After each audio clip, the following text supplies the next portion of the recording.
45th and 47th President of the United States of America, President Donald J. Trump. And His Royal Highness Prince Mohammed ibn Salman ibn Abdulaziz Al Saud, Crown Prince and Prime Minister of the Kingdom of Saudi Arabia.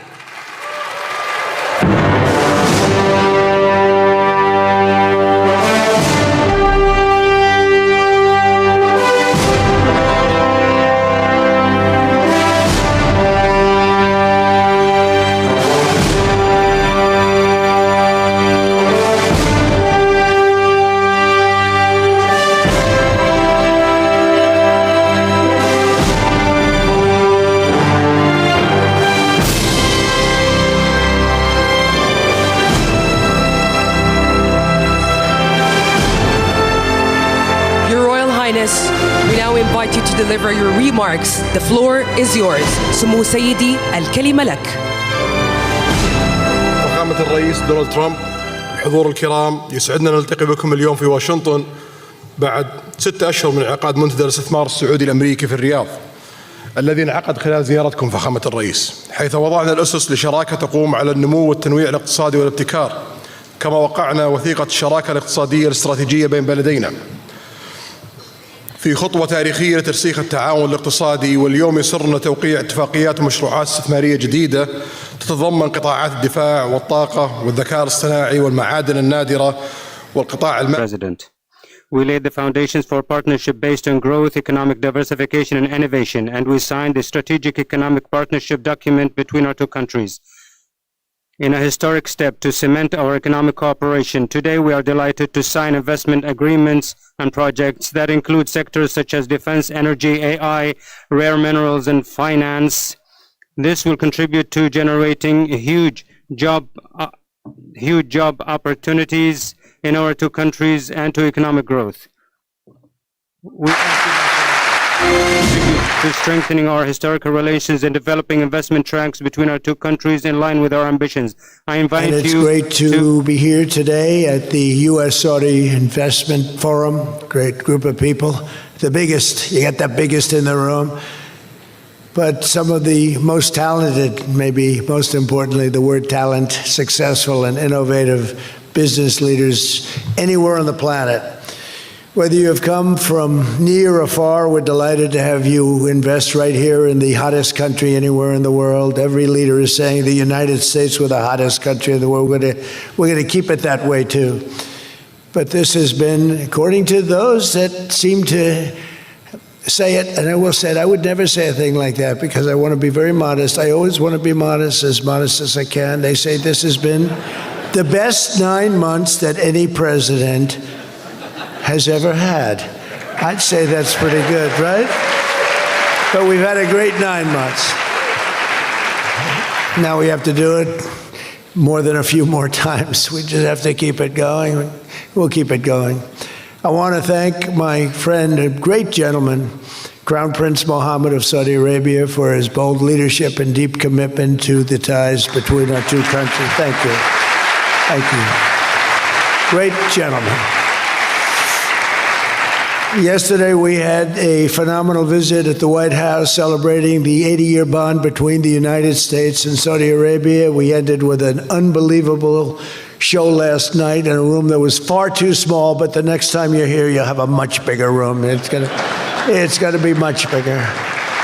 I made more enemies last night by we had 119 people. That was a record for the room. So they've wanted for 150 years. They've been clamoring for a ballroom at the White House, and we're giving them one. We're giving them 1+, and it'll be something. But you'll be here. You'll be among the first, if not the first, if you'd like. You know, we'll work it out. But you had a lot of people that wanted to be there. They really would have witnessed something that was really incredible. The entertainment last night was incredible, including our great opera singer, but including the military, the talent and the military musically is also incredible. So it was great to be with you last night. I think it was something to behold. We officially designated the kingdom yesterday as the major non-NATO ally. That's a big deal. That's actually a very big deal.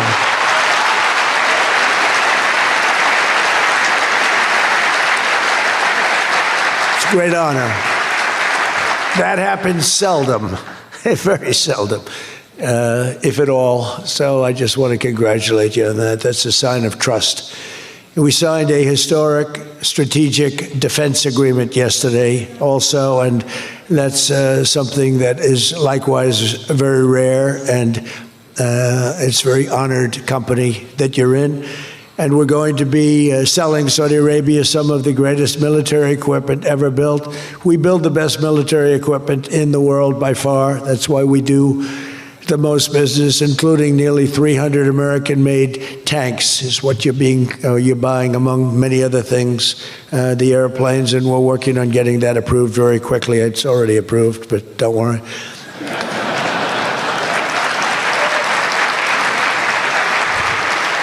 We have to go through a process. The process will take, Elon knows, the process will take about, would you say 24 hours? I think so.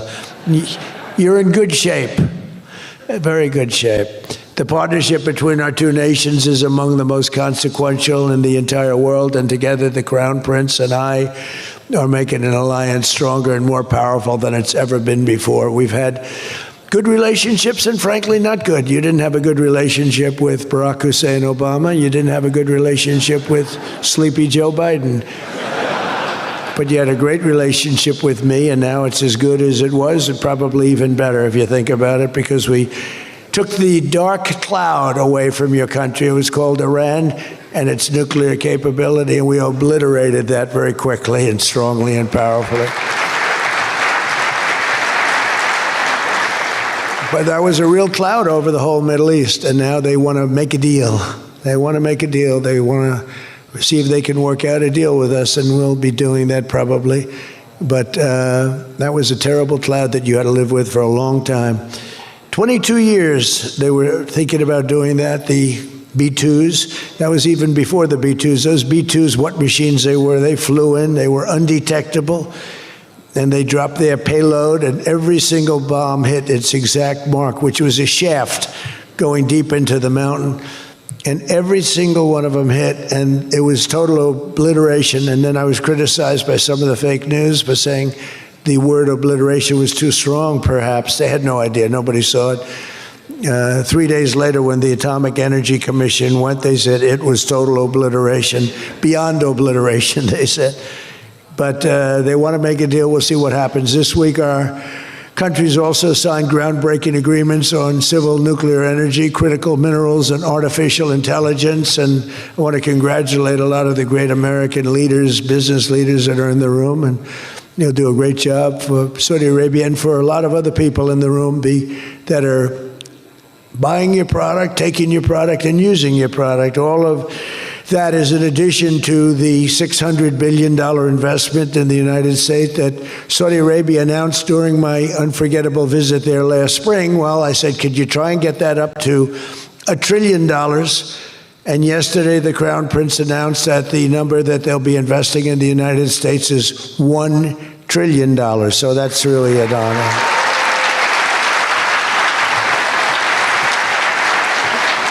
And we just took a picture backstage with some of the great business leaders and some of the great people, friends of mine from your country, and beautiful picture. And while we were taking the picture, I said, could you make it 1.5 trillion? So he's got something to think about. I don't know. We'll get something. I think we'll get something, Scott, right?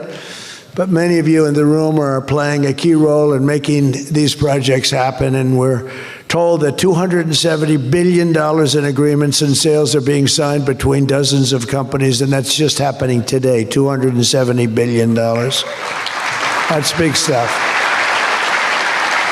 So on behalf of the thousands of American workers who I care about most, I want to thank you for bringing all those jobs and all those great opportunities to America and bringing great wealth to America. We've become a very wealthy country. We have a couple of little things. We're waiting for a decision. We hope that's going to be good, but if it's not, we always find ways, we find ways, but we've done things that nobody thought were possible. And We're taking in trillions and trillions of dollars. Tariffs have been, frankly, the best thing that's ever happened to our country. They've always been used against us, and we never had people that were smart enough to use them in the opposite direction.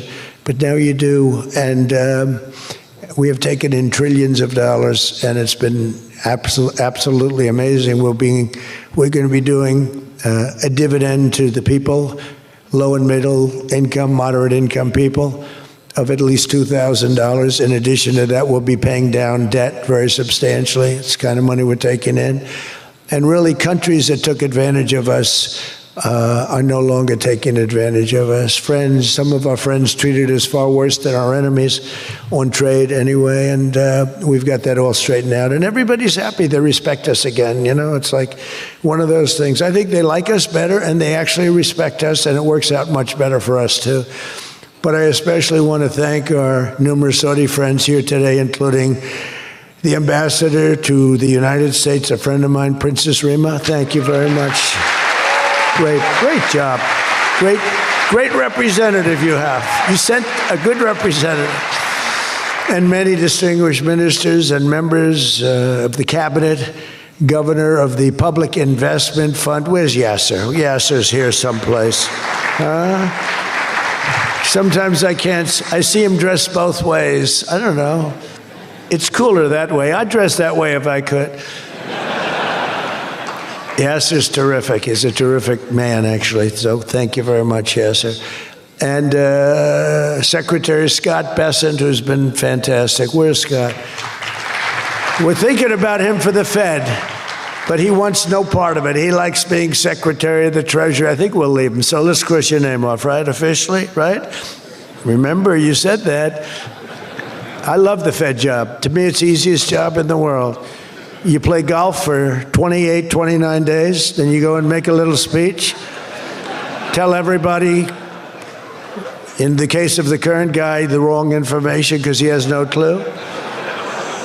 But if you have good instincts, you know, it's all based on instincts. I see they want to hire 3,000 economists, 3,000, to report to the Fed chairman. What are they going to do? Take all this information? 3,000 economists. That's why they're spending $4 billion on renovating a building that should have cost $25 million to do. They should have spent $25 million. They're building a basement into the Potomac River. I could have told them that's very tough to do and it doesn't work and it's very expensive. But they're up to $4 billion headed by this clown. But we have 3,000, think of it. They want to hire 3,000 economists. So they took a poll and they interviewed 71 people. And of the 71 people, 2 people got it right. 2 people. One was a great economist whose name I won't tell you because I don't like him personally, but he is good. And the other one that got it the most right was a man named President Donald J. Trump. Do you believe it? And I didn't have an economist. Well, I had Scott. But we got it right, didn't we? Huh? We got everything right. Doug Burgum, where's Doug? Will you please drill it a little bit faster? Between him and I'll tell you, you and Chris was great on television, and he's setting records. They're setting records, but I'll never be satisfied. Drill, you know, we got elected. Drill we must, I called it. Drill, baby, drill. Con Edison, a great utility from New York many years ago, they used to have a sign, drill we must and dig we must. So when they were digging in a road, they'd have a sign, dig we must. Well, now we're putting those utilities to shame because I'm allowing all of those AI plants that are being built to build their own electric generating force, and they're building them like nobody's ever seen, and they're coming up with ideas and new contraptions like nobody's ever seen.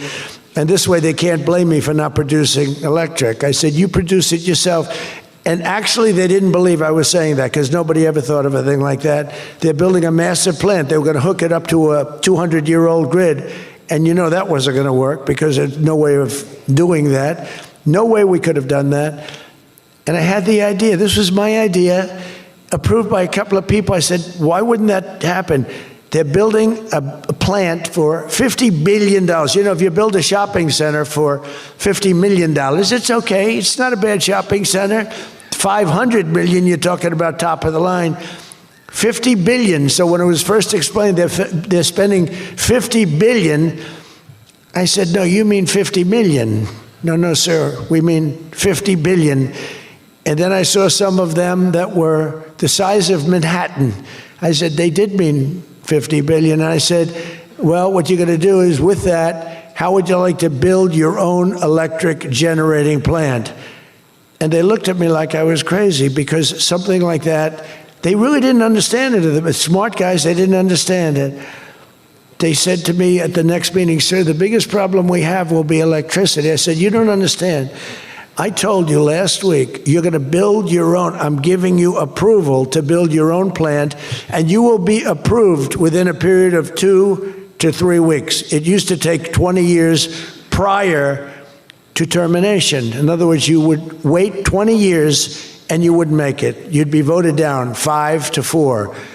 I said, we're getting you approved in a 2-week, 3-week period. In fact, Lee Zeldin, one of the superstars of this administration, I said, Lee, if it's oil and gas, get them approved in 2 weeks. If it's nuclear, add another week. Because some are going nuclear, and they're doing, be careful, they better be careful, but they are going to be careful. They're the greatest people in the world. So now they come back and they actually believed it, and now they're being approved rapidly, and we have things being built, the likes of which nobody's ever seen. We're leading China by a lot in AI. And we're also bringing auto plants in from Canada and from Mexico. They took them, and they're all coming back. They're all coming back because of tariffs. If we didn't have tariffs, I mean, they like the fact that we won the election by a landslide on November 5th. That helped. But they're all coming back, and they're coming back from Germany and Japan. Toyota just announced, as you know, $10 billion worth of new plants. They just announced it last week I went to various countries, and Japan was one of them. And Toyota's coming in with a $10 billion investment in 4 or 5 plants. Now, we're going to be more advanced than we were. So we led the car industry like 100% 50 years ago. We led the chip industry 30, 40 years ago. We had 100%. Then people came in and started taking it. I don't blame them, Taiwan, et cetera. They took 100% because we had no president that protected our industry. If we would have said, it's wonderful that you're going to Taiwan, we think it's great, but when you sell your product back into this country, there will be a 250% tariff. Nobody would have left. Nobody would have left. And Intel would have been a giant. Intel would have been, where's Jensen? Intel would have blown, well, he now owns a big chunk of Intel. He's got it figured all different ways. Where are you, Jensen? Stand up. You have done such a good job. And you had a good 2 days, I understand, right? A good 2 days. How's Blackwell doing, okay? Any recent competitors? Anybody going to blow Blackwell away in the next week? They say 10 years. I don't know, maybe 2 years, 3 years. But you will not be stopping there. You'll be going further fast, right? An amazing job you've done. I want to thank Howard Lutnick and Christy Noem for being here. Christy, Howard, good job. Really good job. My daughter Tiffany's here with her great husband, Michael. Thank you very much, Tiffany. Thank you, honey. She was a great student. She went to Georgetown. She was a great, great student, and she finished really right at the top, and we were proud of you. And she was so proud, and her graduation got canceled because of COVID. But I say if her name were something else, they probably wouldn't have canceled it. They didn't like that she did so well in school. They weren't happy about it. I say they canceled your graduation because you were a great student, and they didn't want, but other than that, I have no problems. You see, I don't take anything personally. Anyway, great job. And of course, hundreds of the top minds in technology, finance, and private enterprise from both Saudi Arabia and the United States. But my message to all of the leaders and investors with us today, and they are the best in the world, is very simple. Under the Trump administration, America is back and America is open for business, and America is actually stronger than it's ever been before, ever. We rebuilt the military in my first term. Foolishly, we gave a little bit to Afghanistan, but not very much compared to what we built. But now we're building it at levels that we've never done before. And in addition to that, we're sending a lot out to our allies, and we're making it possible for them to get it. I want those companies to build more plants, to build it faster. We want them to build it faster. The biggest problem we have is we have a backlog because it's so good. Every country wants our missiles, our jets. They want everything we have, and we got to go faster. We just have a new plane, the F-47. It won a very strong competition. It's the newest, and that was won by Boeing. By the way, Boeing is doing an amazing job of coming back. Kelly is doing a great job. They're really moving, and it's really great to see. But they won the competition for the jet fighter, and they say it reaches levels that has never been reached, both in terms of stealth and speed and everything else that they go by. So they're just completing their factory, and they've already started work on the F-47. How did that number get chosen? I don't know, but I didn't pick it. I did not pick it. It was said, "Sir, we'd like to present you with the F-47. I said, "That's an unusual number. How did you pick that number?" After 4 years of economic nightmares under the previous regime, sleepy Joe Biden, he was a sleepy guy, wasn't he? Think he would have been here today? I don't think so.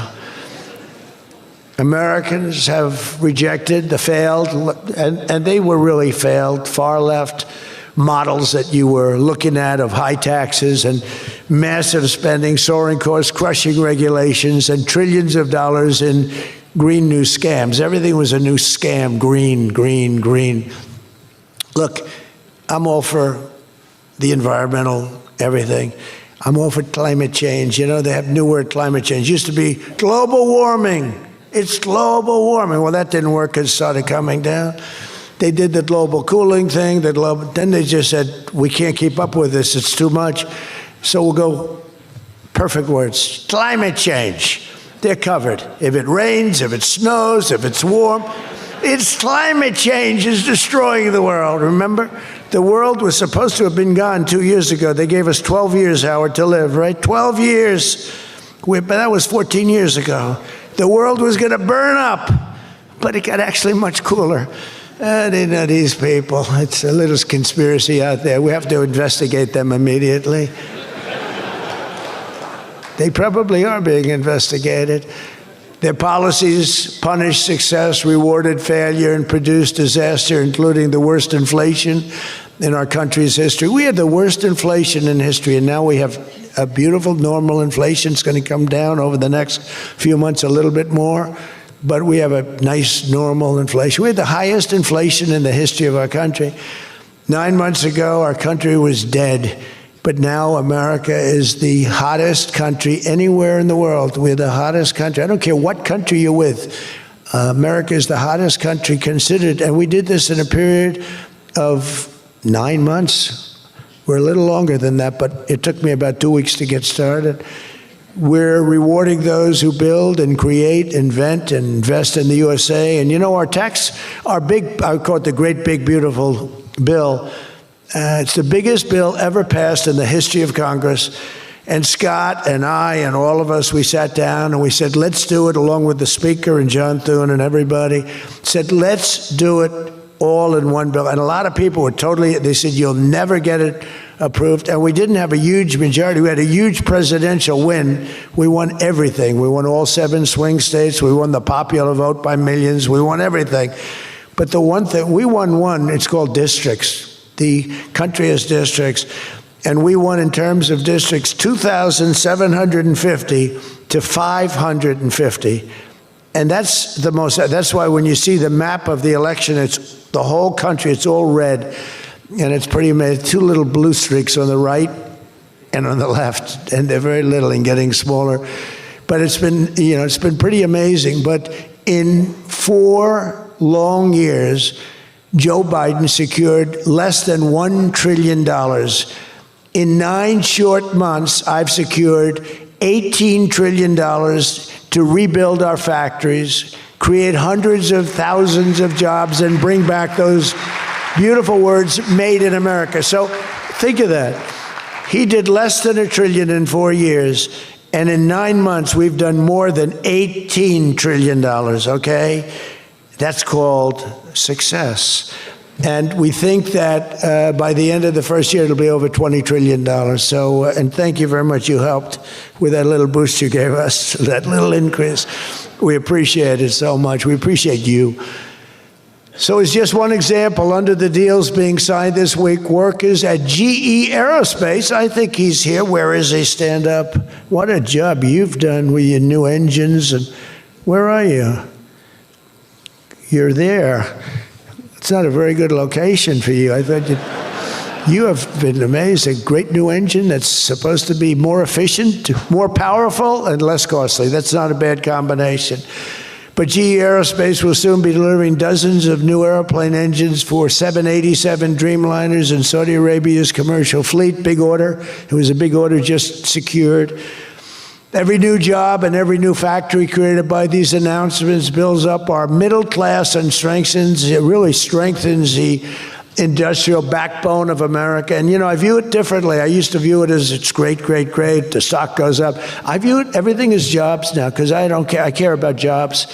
And we have more jobs. It was just announced.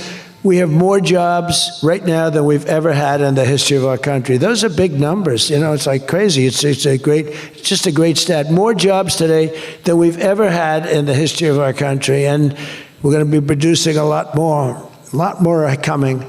In my first term, we built the greatest economy in the history of the world, and now we're do it again. But this is really bigger and better and stronger. The first term, we had what was considered the best economy that any president has ever had.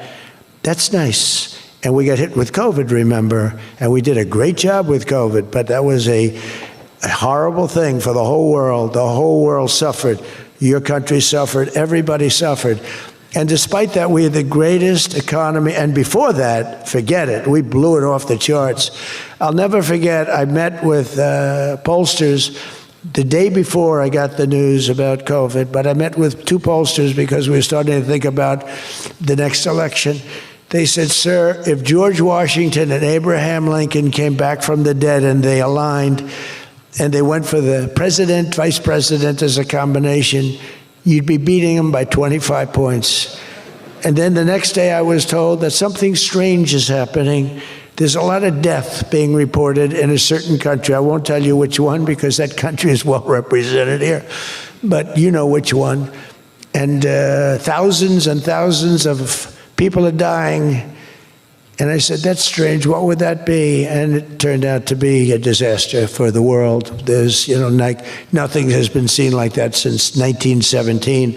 I always thought that when I heard, you know, pandemic or anything you want to call it, but I always thought that was like an ancient phenomena, that could never happen in modern times, but it did. But we did a great job with all of the things that we did with the vaccines, with the so many of the drugs that we came up with, making you better. Regeneron is an example. Regeneron was fantastic. I give them great credit for what they did. But we did great, and then we started doing the gowns and the masks and the goggles and the ventilators. We were sending ventilators all over the world. We became the king of ventilators. But what a period of time that was for all of us. But despite that, we had the greatest economy in the history of our we had the greatest economy in the history of the world. And I'll tell you, it was an amazing time.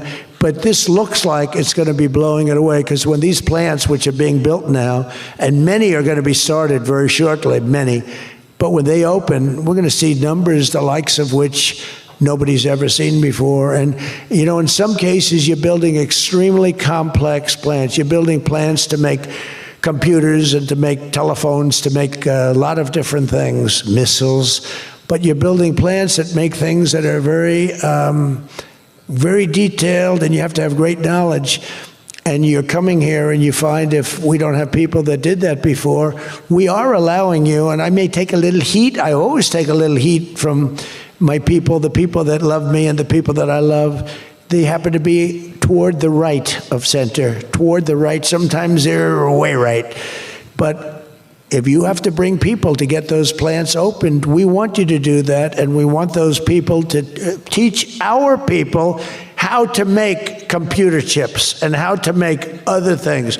You can't come in, and I'm explaining, you can't come in, open up a massive computer chip factory for billions and billions of dollars like is being done in Arizona, and think you're going to hire people off an unemployment line to run it. They're going to have to bring thousands of people with them, and I'm going to welcome those people. Now, I love my conservative friends. I love MAGA, but this is MAGA. And those people are going to teach our people how to make computer chips, and in a short period of time, our people are going to be doing great, and those people can go home where they probably always want to be. You know, when people are born someplace, they tend to want to go, and we have the greatest country in the world, but they want to go. But they're going to do. We had one case in Georgia where a battery factory, batteries are very dangerous to make. They're complex, much more complex than people understand. And they spent $1 billion to build a factory, and they were told to get out. And I said, stop it. Don't be stupid. And we worked it out. And now they're teaching our people how to do it. But they're going to have to spend, Jensen, I don't think you can open up a big plant with your friend from Taiwan where we're going to have 40 or 50% of the computer chip business I don't think you can do that with people that don't even know what a chip looks like. Do you agree with that? So somehow, you know, the people that are against this are really, really smart. They're unbelievable patriots, but they just don't understand. Our people have to be taught. This is something they've never done. And we're not going to be successful if we don't allow people that invest billions of dollars in plant and equipment to bring a lot of their people from their country to get that plant open, operating, and working. I'm sorry. So my poll numbers just went down, but with smart people, they've gone way up. They've gone way up. And I mean that. So for those of you that are doing the plants, you're going to have all the help you need, and you're going to do a great job. And you're going to teach our people how to do it, and our people are going to be just as good as your people ever were in not such a long period of time.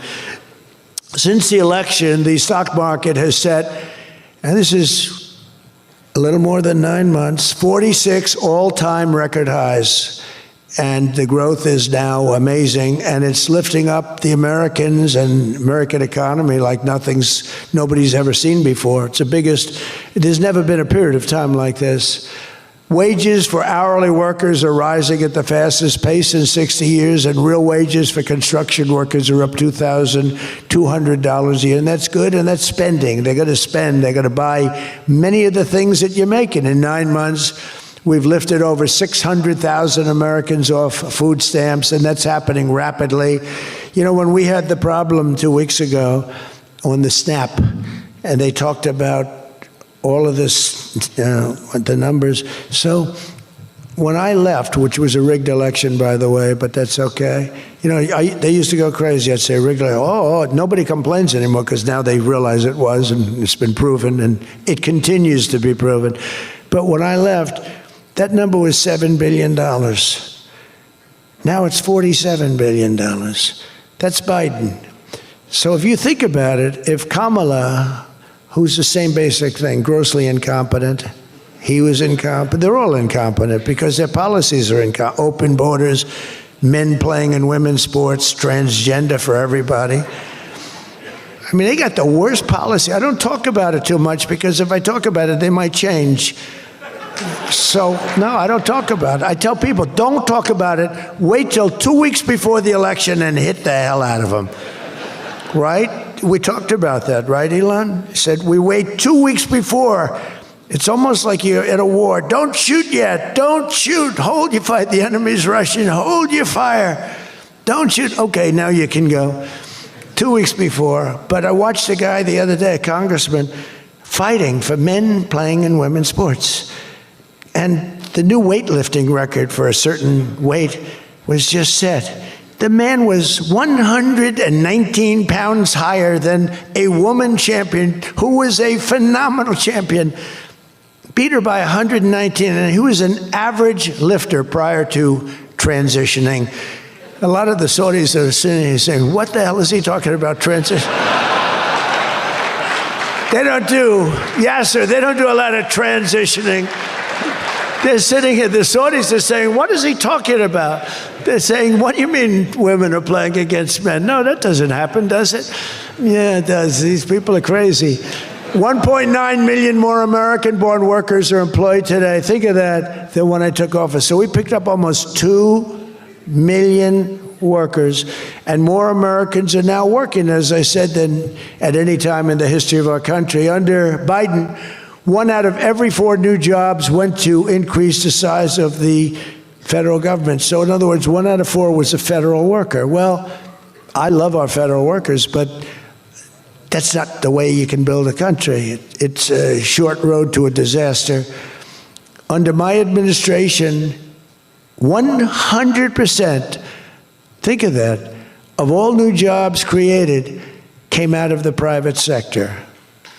In fact, the federal government, we cut thousands and hundreds of thousands of jobs out of the federal government. Now, if I wanted to do something for purely political reasons, I'd say, Susie, let's hire a couple of million federal workers. And you know what happened? Unemployment is unbelievable. We don't do that. They did that. They used to hire workers in order to fudge up the numbers. The federal workers. By the way, Susie Wiles, most powerful woman anywhere in the world by the biggest, most important magazine. Susie Wiles, she had her father, Pat Summerall, the great announcer, football. He was a great football player, became an even greater, the voice of the NFL, and he was supposed to be a tough cookie, and I believe it 100%. Most powerful woman in the world. She can take out a country, take out a country with one phone call. That's power. I don't know if I could do that, but she could. Thank you, Susie. Do you feel good about the job you're doing? Huh? She's never going to be satisfied. She's doing a great job. We're also making incredible strides to make America affordable again. That's a new word that they're using. Affordability, they talk. They had the worst inflation in history. They had the highest prices in history. The country was going to hell. The only thing that we're going up in is our stock market, okay? The only price that we really have, I mean, we're bringing prices down, but they came up with a new word, affordability. And they look at we are all about affordability, and everyone assumes that that meant that, no, their prices were high. If you look at the numbers, since I took office, core inflation is now below 2.7%. It was at numbers that nobody had ever seen before with them. Walmart just announced that the cost of their standard Thanksgiving meal is reduced by 25% this year from last year. So they make, look, the Democrats, I don't know, some of you are probably liberal Democrats. I don't know about in your country. I don't know if you know that word, liberal. The word liberal doesn't exist. But they have a new word now. You can't use liberal, you have to use the word progressive. And I don't like using it. It's a beautiful word, progressive.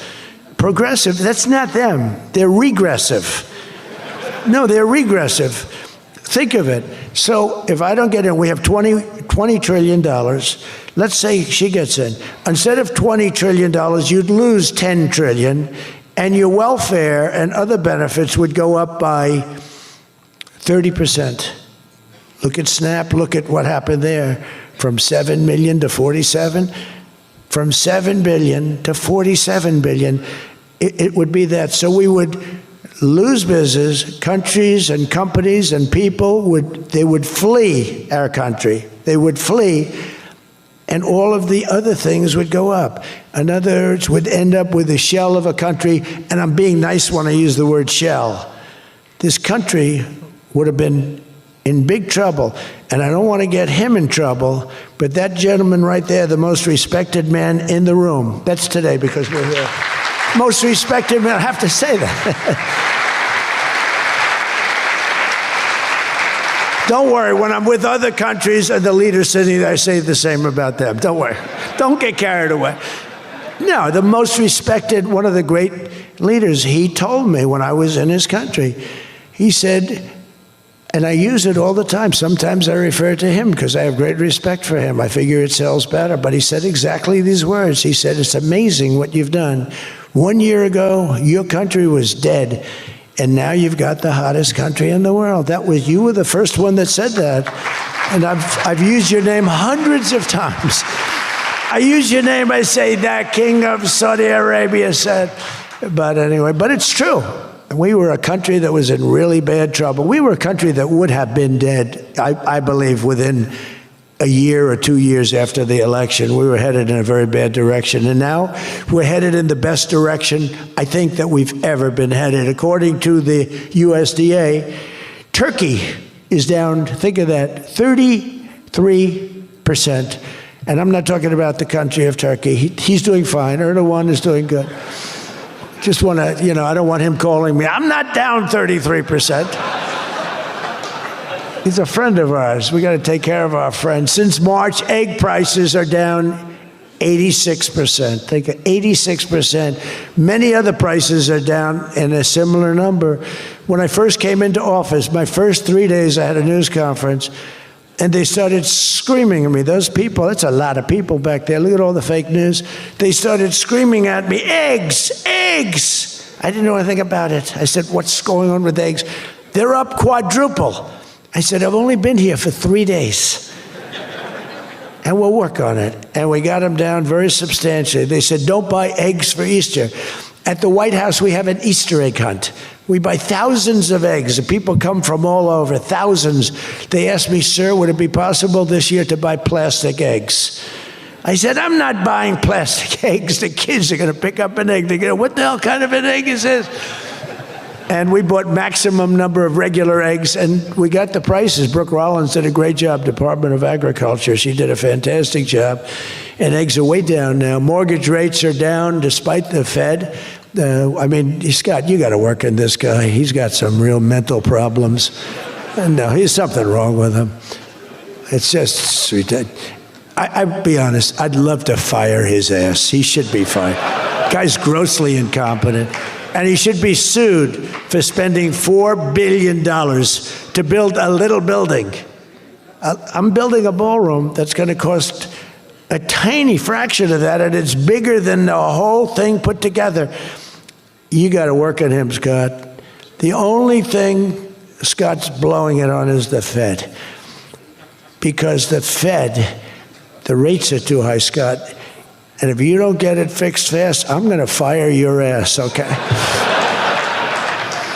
I can't tell you, Scott, sir, don't fire him.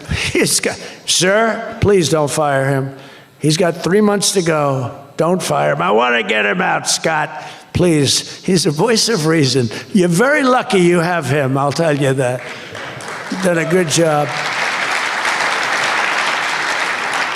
I think Howard's a little bit more for firing him. Right, Howard? I think Howard would say, get him the hell out of there.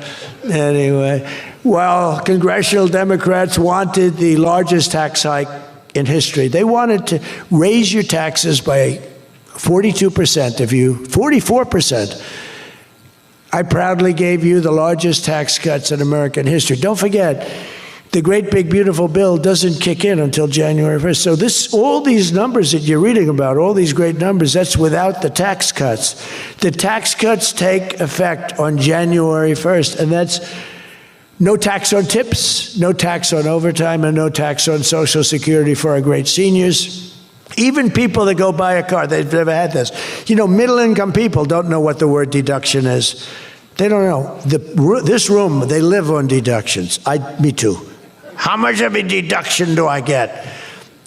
We all live on it. Middle-income people, they don't know about that. They don't really have deductions. We're giving them a deduction on the interest if they buy a nice Tesla car and they borrow the money. You're so lucky I'm with you, Elon. I'll tell you, has he ever thanked me properly? Although I do let him buy other than electric cars, but these are minor details. We had a mandate, which even Elon thought was ridiculous, that everybody has to have an electric car by 2030. And once, fortunately, he said, that's a ridiculous thing. So I keep quoting, but I'm giving them a deduction. Now, Elon would like to have it differently. a deduction only if you buy a Tesla, right? But we'll let it be for everybody. But think of it. You get a deduction on the loan, on your interest payment. I think that's going to be an unbelievable boon to car sales. I think it's one of the biggest things, and we'll see, but I think it's going to be. And the biggest thing I've done for business and jobs is deductibility, where all of that money that you're spending, 100%, think of it, expensing for all new equipment purchase, factory construction, including structure. Every single thing you're allowed to deduct, expensing 1 year. And that's what made our first tax bill, in my opinion, more than anything else, bringing your money back in. We have that, we have everything. Trillions of dollars, hundreds of billions, but trillions of dollars. Apple alone, Tim Cook brought in hundreds of billions of dollars. You couldn't do it under the old tax code.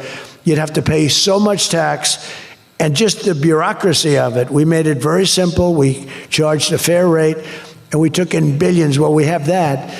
But the expensing, to me, was the thing that made it so successful.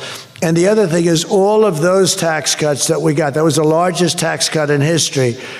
On top of adding to those cuts, we extended that, the original tax cuts. If we didn't extend, you would have had about a 58% tax increase from that point, and we were able to get that extended. So I want to thank the Speaker of the House, and I want to thank John Thune.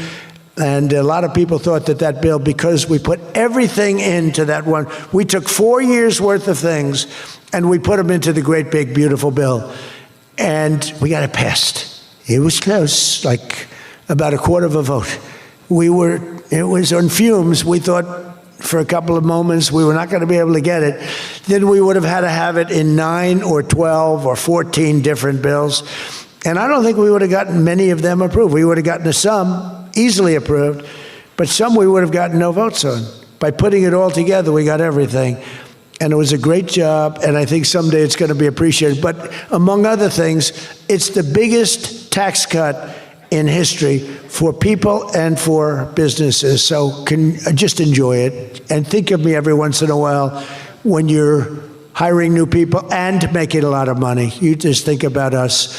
But I'm cutting a record number of job-killing regulations. That's the other thing. And I've already slashed more than $1 trillion worth of regulations this year. My last term, I gave the largest regulation cut in history, and now we're doing it again. In fact, for every new regulation, they're mandated to cut 10. And so far, it's for every new regulation, they've cut 30. So they have the idea.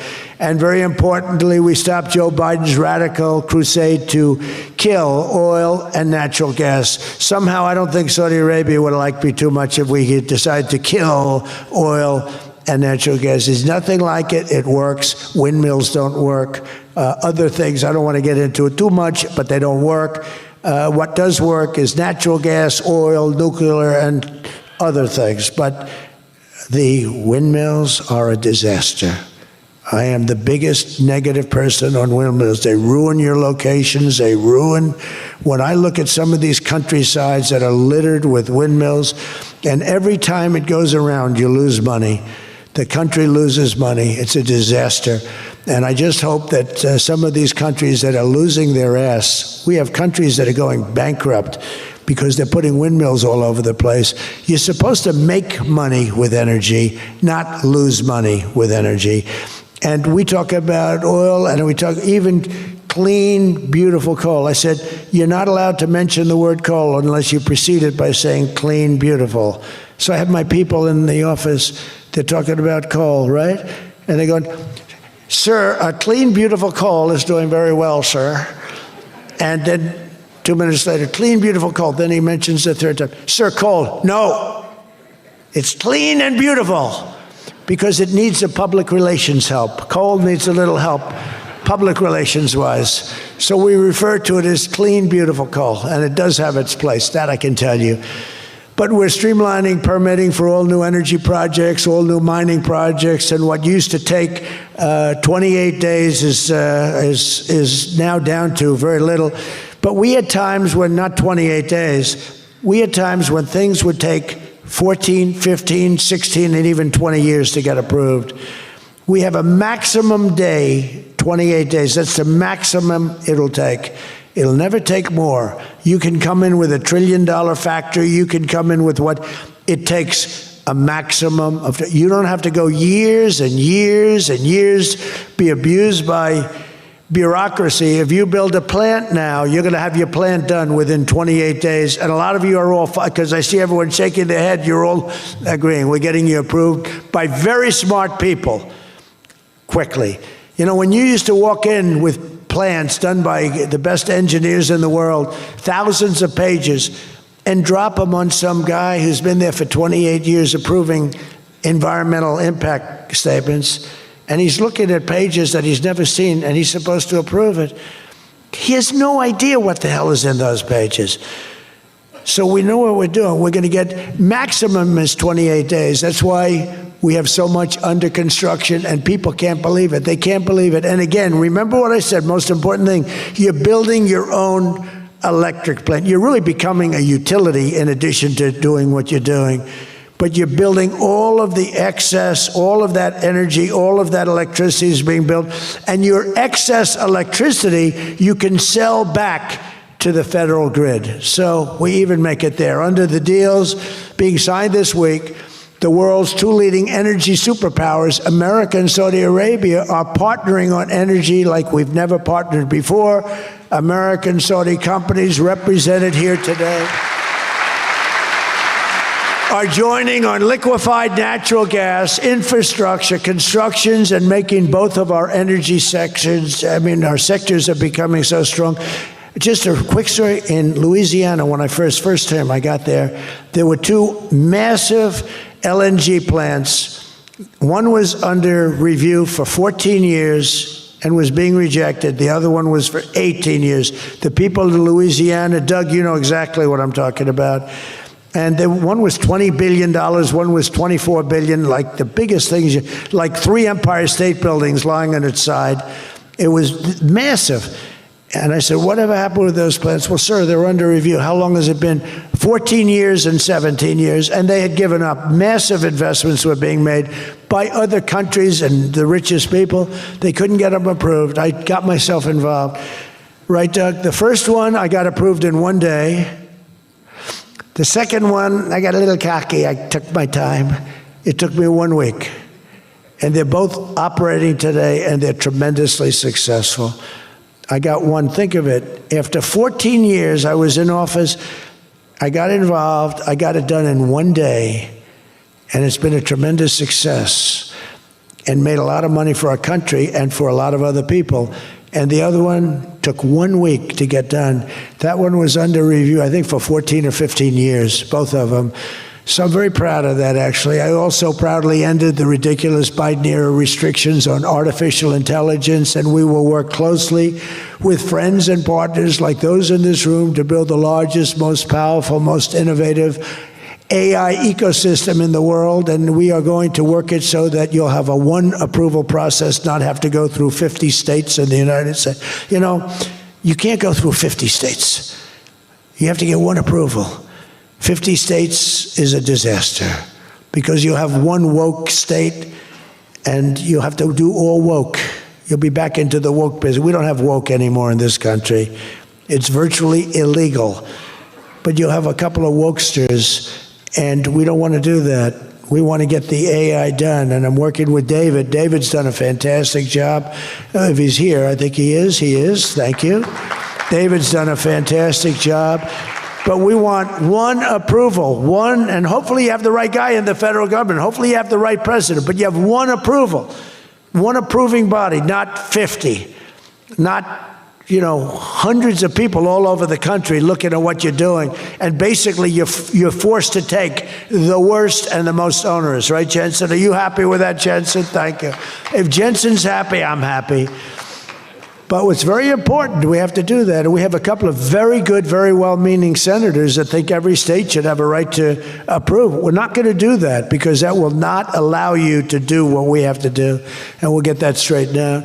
Together, the United States and Saudi Arabia are unleashing really the most incredible new prosperity together.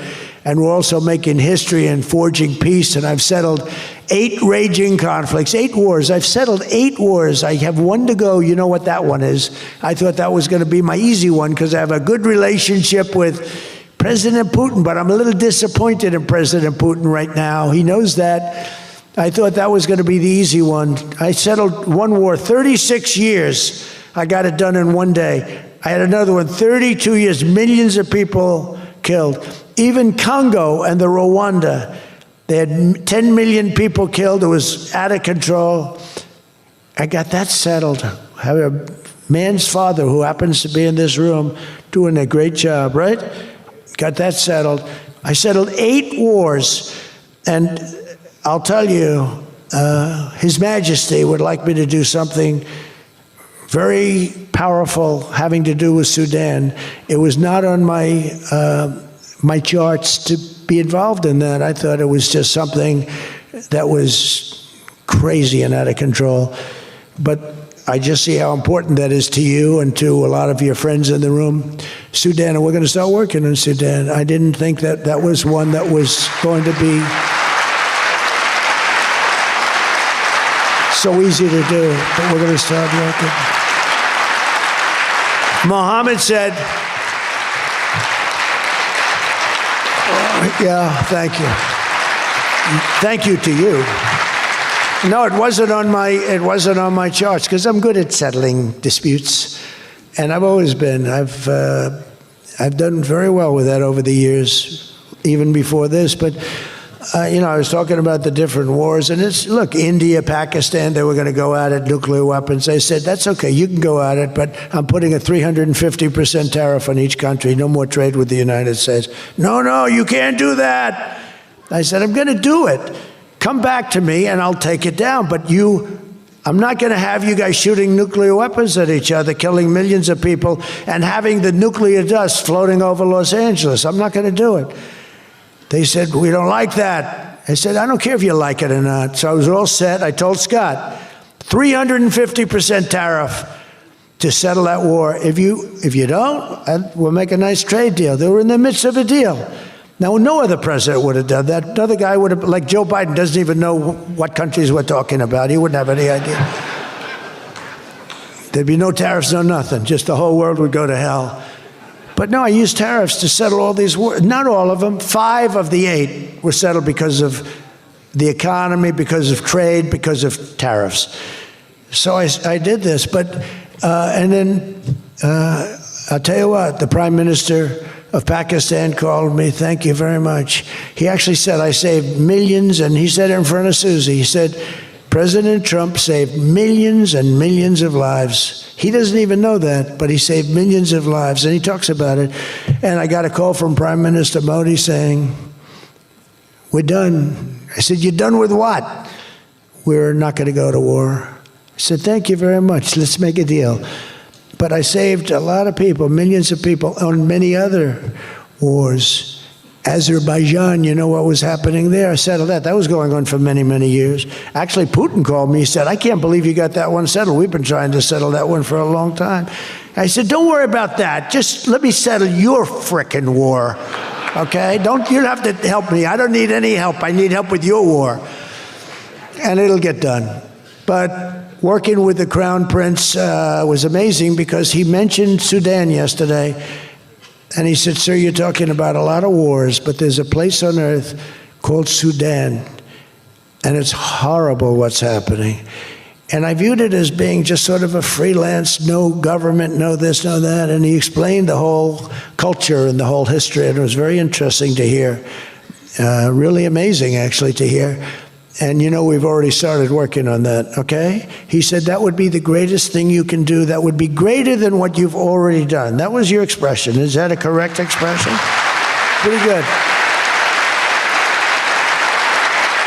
So we're working on that. We started about 30 minutes after you explained to us the great importance of that. I view it differently now than I did just a day ago.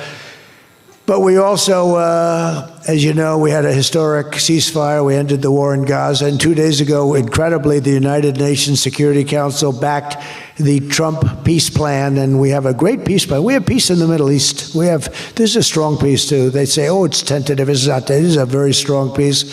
We have 59 countries signed on. And when there's problems, I'm getting calls from countries. They want to go in and lead the fight to solve the problem if we have any problems. But right now it's looking very good and endorsed. They endorsed the United Nations, what's called the Board of Peace, chaired by a person called Donald J. Trump. I accepted the chairmanship. They asked me to be chairman. That's what I needed. It's just a little more work. But it's a great honor. That'll be the greatest board ever assembled. When you see this board will blow every board away. And I believe we're going to be lucky enough to have the Crown Prince be a very distinguished member of the board. But we're going to have the heads of the Board of Peace. And I think it will go long beyond Gaza and the Middle East. I can see that going long beyond. There'll never be anything like this in terms of, I know you all have wonderful boards, but this is going to blow it away. It's going to blow them all away, and it's going to do some really good. So in the coming months, the Crown Prince and I are going to ensure that the ceasefire and everything else that's going on that's so positive in the Middle East, hard to believe. I mean, I've grown up, peace in the Middle East. I used to have peace in the Middle East, but never happened. We have peace in the Middle East. It's an amazing thing. Nobody thought, 3,000 years they talked. Nobody thought it would happen. In just 9 months, our administration has achieved more than most other administrations achieve in 8 years. And we're leading again in just every country. We want to win. We want to win for you. We want to win for ourselves. We want to help our allies. We want to change our enemies. We want to change our enemies. I'm being nice when I say it that way, but we want to change them. And if they don't change, we're going to be nasty. But hopefully we're not going to have to be nasty. But we want the world to prosper. We want the world to be safe. Our alliances are flourishing like they haven't before. And, you know, they're respecting America again. They didn't respect us. We were like a bunch of stupid people. We had a president that couldn't get up and talk, couldn't walk up a flight of stairs. We had people that didn't know what the hell they were doing. We were an embarrassment all over the world. But now we have people that are respected at levels that we've never seen before. So I just want to tell you that this is a group that I respect. I read every single name of every single person sitting in each and every seat. And I either know you or I know of you. This is an amazing group of people. And it really is headed by that gentleman sitting right smack center with 2 seats in between him. He wants plenty of room. And he's going to be the king of Saudi Arabia right now. He's the most distinguished gentleman. He's my friend. And thank you very much for what you've done for us, and we will always be with you. Thank you, Mohammed. I appreciate it. Thank you, everybody. Thank you very much. Thank you.